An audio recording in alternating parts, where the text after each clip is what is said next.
is a resolution.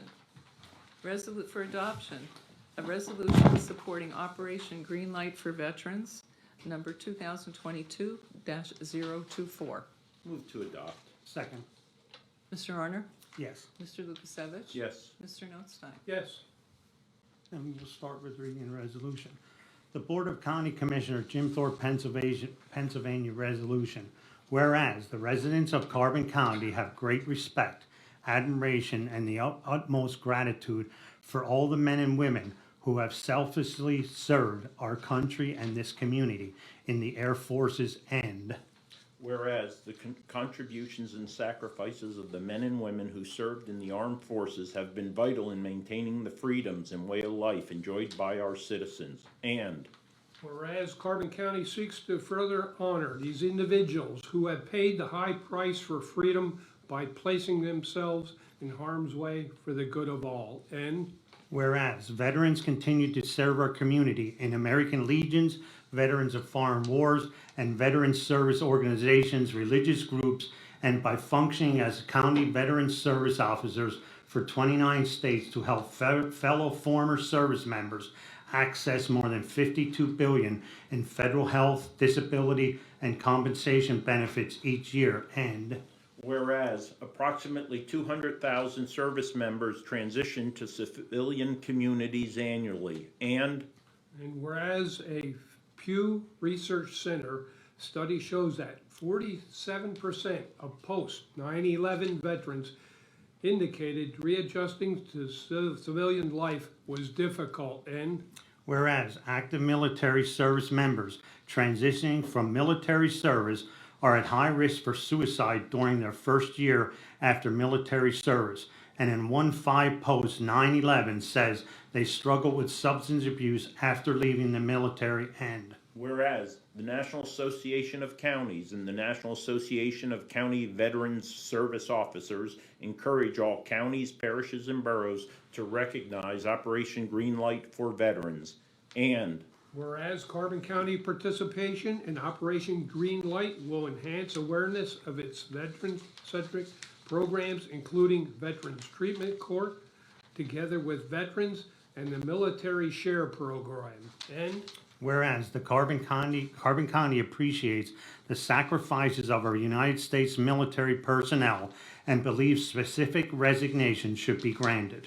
now, therefore, be it resolved, with designation as the Green Light for Veterans County, the Board of Commissioners of Carbon County hereby declares the period of November 7 through 13, 2022 as Operation Green Light for Veterans Week, as a time to salute and honor the service and sacrifice of our men and women in uniform transitioning from active service, and encourage its citizens to recognize the importance of honoring all those who made immeasurable sacrifices to preserve freedom by displaying a green light in a window of their place of business or residence. Adopted by the Carbon County Board of Commissioners this 28th day of July 2022, signed Carbon County Board of Commissioners, and attested Chief Clerk, County Administrator. this time, could we have Christine, you're gonna come up to accept the resolution? Let's get it. Angela, come on up. Yeah. You wanna do the introduction then right away? Yeah. Oh, sure. People will know this gentleman like, This is Angelo Jordan. He is our part-time VSO for the last year. He's been doing community outreach and really just getting it done for us. He's a van driver, so he drives up to the VA as well to take our disabled vets up to the Wilkes-Barre VA for their appointments. So it has been very welcomed and well received. So many good things to say and so many good things I've heard about Angelo. So we're really happy to have him on board. and the VSO stands for Veteran Service Officer. Yes. And accredited, I would add, which is very important. I want to mention that Carbon County is literally the first county in the United States of America to receive this to do this resolution and be recognized as an Operation Green Light for Veterans County. This is an initiative of the National Association of Counties, of which Carbon County is a member. And the purpose is, one, to raise awareness of the CVSOs and the work that they do in our county and through 29 different states where they're located, but also to ensure that transitioning service members are aware of CVSOs and that they serve a critical bridge between their earned benefits and themselves. And they play such an important role. And we're very fortunate in Carbon County to have three, Bonnie, who's not with us today. So thank you for all that you do, and we continue to appreciate, on behalf of all veterans of Carbon County, the effort put forth to help them as they are now back in the civilian world. Thank you guys so much. Thank you, Angela. Oh, thank you. Yeah. Thank you, Yeah. Christine. Yeah. All right, everybody? 1, 2, 3.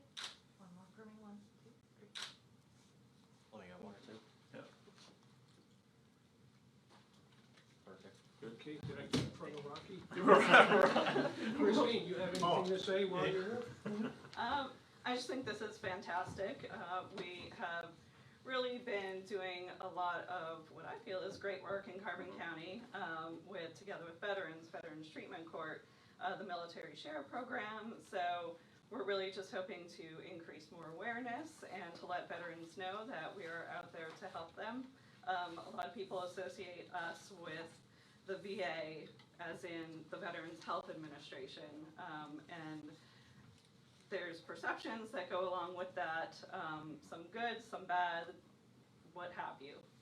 But we're here to help. We're here to bridge that gap, to help them access the services that they earned. So, Great, thank you, Christine. Thank you. Angela, anything? Any further business? None? Commissioners' reports, Mr. Orner? I really don't have much anything except unless there's questions afterwards about certain things, if anybody has any, but I think this green light project or what's going on is something that's really great for us to be the first one in in the nation to do something like this. And I think we had different discussion on it. I know we're working, like Christine is, and her staff is like phenomenal for what she's dealt. And I always say everybody likes her, but there's always some disgruntled person there. But she always smooths it out and provides the service that these people need. We're fortunate to have their staff like that. I'm hoping some of this money that comes out of this that'll come our way. Because we even talked about it the other day with Senator Casey about it and made them aware of the things that we need here in the county. And I said, with myself working with the food banks, the food banks has really increased. That's one of the services, but even with mental health, but some of these services are donated to us. You know what I mean, for the veterans. It's not, and I think it's good that the federal government is standing up to recognize these people. And like I said, we're very fortunate to have Christine and her staff. Thank you. Mr. Lukasevich? Yeah, I'll kind of follow up on Operation Green Light for Veterans because, NACo and as a participant, county, we actually saw an issue and came up with a potential solution, right? And the issue was really twofold, right? Transitioning service members are unaware of accredited CVSOs in county government. And then county VSOs are actually unaware of newly arrived transitioning service members into our community. So it's about, how do you raise awareness on both ends of that bridge of individuals and transitioning service members, their families, and even widows at time, where we're providing aid and assistance with particular VA benefits. So, from that, the purpose really is to connect veterans and their families and at times widows with earned benefits. Secondly is raise awareness of the county focal point, or let's say, the proverbial bridge between veterans and earned benefits, which are, our CVSOs, here Christine, Angelo, and Bonnie. And I think lastly, reinforcing to veterans that they are seen, appreciated, and clearly supported in Carbon County. And I will make one mention of legislation that has just been reintroduced in the House, and that is the CVSO Act. which is looking to provide $250 million over 5 years to come back to our counties to help support this effort. We receive no federal or state funding for the operations of the office itself. And with the recent passage and imminent signing of the PACT Act, and that has to do with toxic exposure, which is the Agent Orange legislation of my generation for sure, this is going to increase the demand on our county VSOs by 2 to 3 million requests for benefits once that is signed. And again, we're already really pushing the envelope of what we can provide with, 2 full-time and 1 part-time CVSO. So critically important for our representatives to support the CVSO Act. We made that comment to Senator Casey's staff when we met this week. That's all I have. Mr. Notstein? And I'll add a little bit to that. I assume that the includes the burn barrel legislation, as well Yep. as you see the commercials right now with the exposure of the personnel that were stationed at Camp JUL. Yep. So, and this is what all of this is for. I know one of the priorities for CCAP as well as NACo is to increase the funding for these offices. These are U.S. veterans, and the counties have stepped up to the plate and supplied personnel. We've been blessed over the years with our Veterans Affairs directors. They've all done an excellent job and active in their local communities and veteran organizations. So we thank them for their service and their continued commitment to our communities and our veterans. So